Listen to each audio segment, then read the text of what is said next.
Politics वाला, आओ राजनीति करें। चाहे मंत्री विजय शाह का कर्नल सोफिया कुरैशी पर दिया थर्ड क्लास बयान हो या फिर दमोह में ओबीसी युवक से पैर धुलवाकर उसी पानी को पीने के लिए मजबूर करने का मामला हो, हर बार स्वतः संज्ञान लेकर सरकार और रूलिंग पार्टी को बैकफुट पर धकेलने वाले जस्टिस अतुल श्रीधरन का तबादला कर दिया गया है। नमस्कार, आप देख रहे हैं पॉलिटिक्स वाला पीएम टाइम। मैं हूं पंकज मुकाती। पॉलिटिक्स वाला पीएम टाइम में खबरों के आगे की खबर हम बताते हैं। आज पीएम टाइम में हम बात करेंगे जस्टिस अतुल श्रीधर के ट्रांसफर की। वहीं हम दूसरी खबर में दिखाएंगे खून के सौदागरों की करतूतें। वहीं तीसरी खबर में हम आपको बताएंगे 51 करोड़ रुपए जुर्माना, 4000 में निपटाने वाले खंडवा के आईएएस नागार्जुन बी गौड़ा किस नए विवाद में फंसे हुए हैं, क्या है पूरा मामला। सबसे पहले बात करते हैं जस्टिस अतुल श्रीधरन की। जस्टिस श्रीधरन मध्य प्रदेश के जबलपुर हाईकोर्ट बेंच के सीनियर जजों में से एक हैं और अपनी निष्पक्षता के लिए जाने जाते हैं। उन्होंने भाजपा के मंत्री विजय शाह द्वारा कर्नल सोफिया कुरैशी को आतंकवादियों की बहन बताने पर स्वतः संज्ञान लेते हुए 14 मई 2025 को एफआईआर दर्ज करने के आदेश दिए थे। 2 दिन पूर्व उन्होंने दमोह में एक ब्राह्मण युवक का मीम बनाने पर ओबीसी समाज के युवक द्वारा उसका पैर धोकर उसी पानी को पीने वाली घटना पर भी संज्ञान लेते हुए कठोर कार्रवाई के निर्देश दिए थे। 14 अक्टूबर को जस्टिस अतुल श्रीधरन ने दमोह मामले पर कहा था, ब्राह्मण, क्षत्रिय, वैश्य, शूद्र सभी अपनी स्वतंत्र पहचान का दावा कर रहे हैं।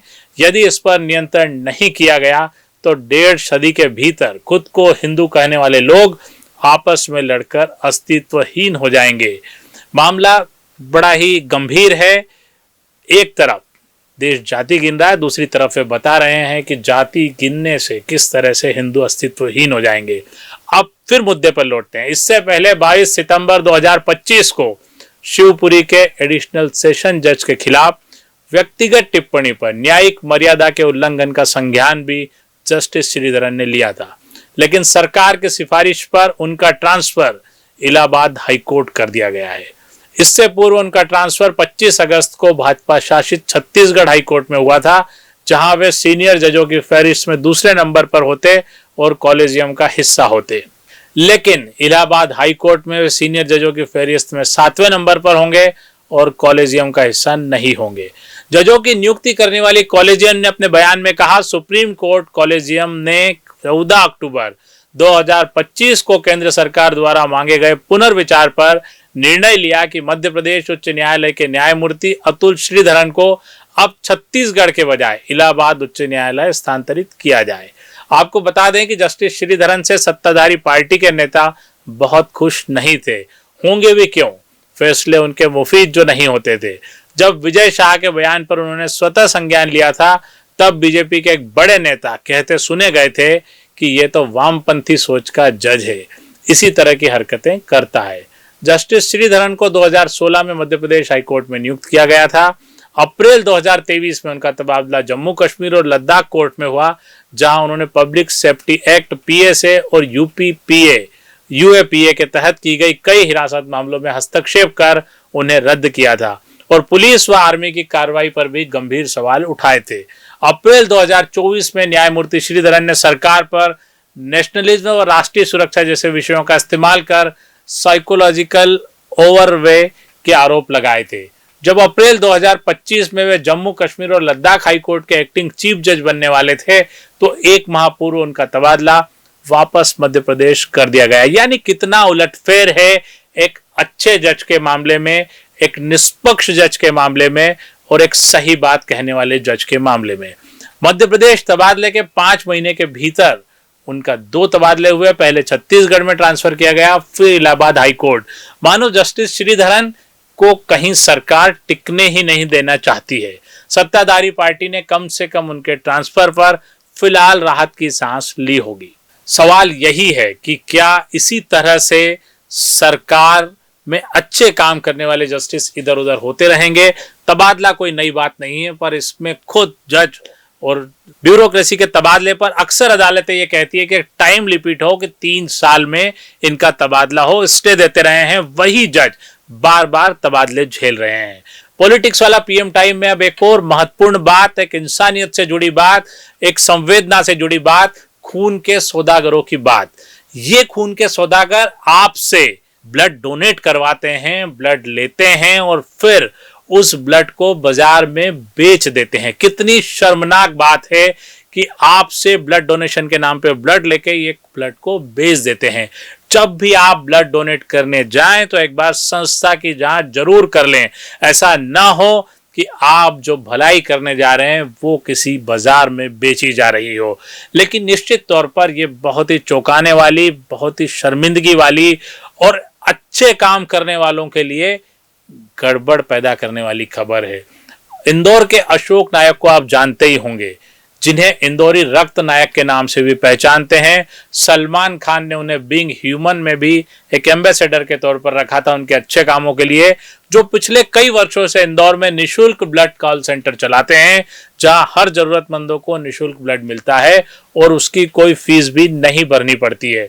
पिछले दिनों अशोक नायक के पास महाराष्ट्र से एक कॉल आया, जो डोनेट किया ब्लड अशोक नायर को बेचना चाहता था। यानी ये कॉल अशोक नायर को, जो उसने अपने यहाँ ब्लड कैंप लगा के ब्लड हासिल किया था, वो बेचना चाहता था। पहले सुनिए आपकी अशोक नायक को जो कॉल आया था, उन दोनों के बीच क्या बातचीत हुई। हेलो सर जी नमस्कार। हाँ नमस्कार महाराष्ट्र से बात कर रहा हूँ। जी। आपको ब्लड की रिक्वायरमेंट वगैरह है? आपके पास ब्लड है? हाँ है ना। ब्लड बैंक से बोल रहे हैं क्या? हाँ ब्लड बैंक से बात कर रहे हैं। तो क्या नाम ब्लड बैंक का? सिद्धेश्वर, महाराष्ट्र सिटी। महाराष्ट्र अपने ये सोलापुर जी। ओके, तो आप क्या सेल करेंगे उसको, क्या रेट में सेल करेंगे? उधर क्या चल रहा है सर रेट? हमारे यहाँ तो हम तो निशुल्क कराते हैं। कितना सर? नहीं, निशुल्क देते हैं हम तो। निःशुल्क देते हैं क्या? नहीं, क्या उधर चार्ज? हाँ आप क्या चार्ज लेते हैं? नहीं नहीं, हम यहाँ से आपको बल्क इशू वगैरह चाहिए क्या बोला मैं? हाँ तो वही तो बोल रहा हूँ, तो आप क्या चार्ज लेते हैं उसका? अभी मौसम की तरफ से कैसा चार्ज है वैसे वैसा देते सर हम। अभी तो इधर 800 रुपये 900 रुपये रेट चल रहा है। 800 रुपये 900 रुपये बैग? हाँ। ओके। तो आपने सुना, महाराष्ट्र का एक शख्स रक्तदान का खून भी बेचना चाहता है। इससे पहले भोपाल एम्स से चोरी हो चुका है ब्लड प्लाज्मा। आखिर ये चल क्या रहा है?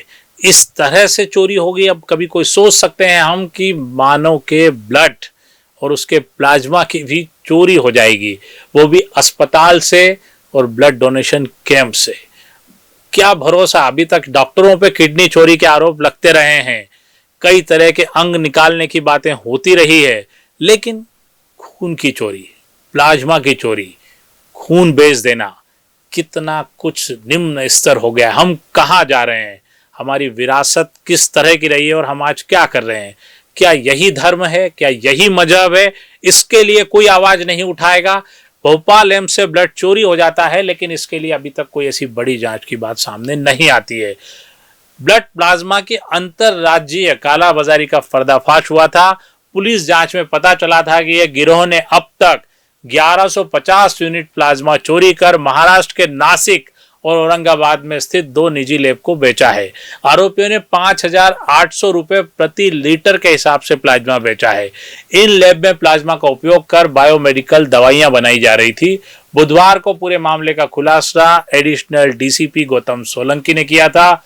पुलिस ने 6 आरोपियों को गिरफ्तार कर 1123 यूनिट प्लाज्मा भी बरामद किया, जिसकी कुल कीमत 11.72 लाख रुपए बताई जा रही है। कुल मिलाकर लालच में अंधे लोग अब खून को भी नहीं छोड़ रहे हैं। खून का दान सबसे बड़ा दान, जीवन दान माना जाता है, लेकिन लोग इसे भी मुनाफा कमाने का जरिया बना रहे हैं। जाते जाते आपको एक और बड़ी खबर बता देते हैं। ये खबर ब्यूरोक्रेसी से जुड़ी हुई है, मध्य प्रदेश की ब्यूरोक्रेसी से, जो लगातार चर्चाओं में है। 51 करोड़ का जुर्माना 4000 में करने वाले आईएएस अधिकारी नागार्जुन गौड़ा को तो आप भूले नहीं होंगे। उनकी 4000 रुपए, 51 करोड़ के जुर्माने को 4000 रुपए करने वाली मामला अभी चर्चाओं में है। उसकी कहानी अभी चल ही रही है और वो कहानी कमजोर भी नहीं पड़ी कि नागार्जुन गौड़ा पर आरटीआई एक्टिविस्ट आनंद जाट ने एक नया आरोप लगाया है। जाट का आरोप है कि गौड़ा ने रिश्वत के रुपयों से भोपाल में 4 एकड़ जमीन खरीदी है।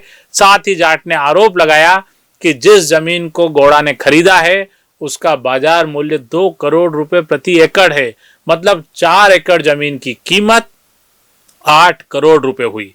आनंद जाट के मुताबिक ये जमीन भोपाल के फंदा ब्लॉक के फतेहपुर डोबरा गांव में है। इस 4 एकड़ जमीन के सरकारी गाइडलाइन से कीमत 94,76,000 रुपए है।